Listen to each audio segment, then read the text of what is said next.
இன்று ஸ்டேன் சுவாமியின் நினைவு தினம். இந்தியாவின் விசாரணை அமைப்புகளின் சந்தேகம் மற்றும் தாமதத்தால் எவ்வளவு உயிர்கள் வதைக்குள்ளாகப்படுகின்றன என்பதற்கு என்றைக்கும் உதாரணமாக நினைவு கூறப்படுவார் ஸ்டேன் சாமி. பார்க்கலாம்.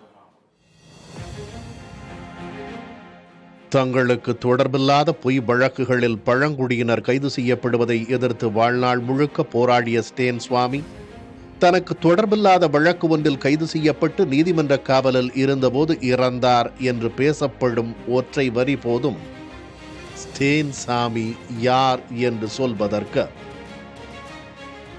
இன்றைய அரியலூர் மாவட்டம் விரகாலூர் கிராமத்தில் பிறந்து வளர்ந்தவர் ஸ்டேன் சுவாமி. இயற்பெயர் ஸ்டெனிஸ்லால் லூர்துசாமி. திருமணம் செய்து கொள்ளாமல் கத்தோலிக்க இயேசு சபை பாதிரியாகி மக்கள் பணியாற்றியவர். ஒரு கட்டத்தில் ஜார்க்கண்ட் மாநிலத்தில் தங்களது உரிமைக்காக போராடி சிறைப்பட்ட பழங்குடியின மக்களின் கோபத்துக்கு குரல் வடிவம் கொடுத்தார். பிறகு அவரே பழங்குடியினரின் உரிமைகளுக்கான உரத்த குரலாக மாறினார். அதனால் பலமுறை கைதும் செய்யப்பட்டார். மாவோயிஸ்ட் என்ற பெயரில் ஆதிவாசி இளைஞர்கள் கைது செய்யப்பட்ட போதும் கொல்லப்பட்ட போதும் அதற்கு எதிராக சட்ட போராட்டங்களை நடத்தினார்.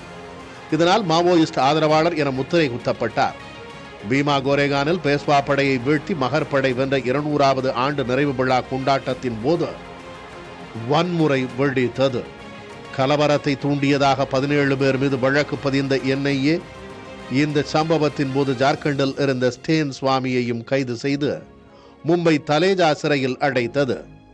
ஊஃபா, தேச துரோக குற்றம் போன்ற கொடிய சட்டப்பிரிவின் கீழ் குற்றம் சாட்டப்பட்ட அவருக்கு தண்டனை வாங்கிக் கொடுக்க முடியாததால் விசாரணை காலத்தையே தண்டனை காலமாக்கி சிறையிலேயே சாகடிக்கப்பட்ட வரலாறு தான் ஸ்டேன் சாமி உடையது என்றானது.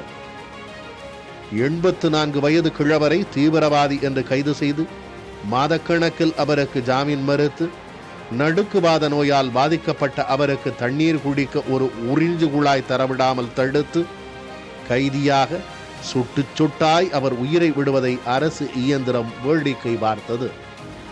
சாகும்போது அவர் பேச்சு செவி திறனை இழந்திருந்தார். ஆனால் அவரது மரணம் இந்திய விசாரணை அமைப்புகள் நீதித்துறை குறித்த நம்பிக்கையை சர்வதேச அளவில் கேள்விக்குள்ளாக்கியது. அவரது நினைவு தினத்திலும் அந்த கேள்விகள் உயிர் பெறுகின்றன.